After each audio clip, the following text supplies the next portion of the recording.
Sa Congress of the Philippines. O ano kayo ngayon? Taga-Congress. Natatamimi kayo, no? Pinalaya na niyo si Ka Eric at saka si Dr. Badoy. Ano? Ayaw niyong mapapahiya? Tingnan niyo ngayon. Bulok kasi yung kongreso na yan. Dapat ipasira na yan. Tingnan niyo kung hindi na pinalabas yan. Magkakagulo talaga. Maniwala kayo. Ano? Pinalabas nyo dahil ayaw ninyong mapapahiya kayo. Ha?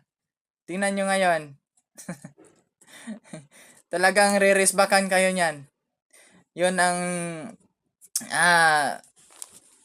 abangan namin. Yung pagre-resback nila sa social media. Good luck sa inyo, taga-Congress. Mga bulok.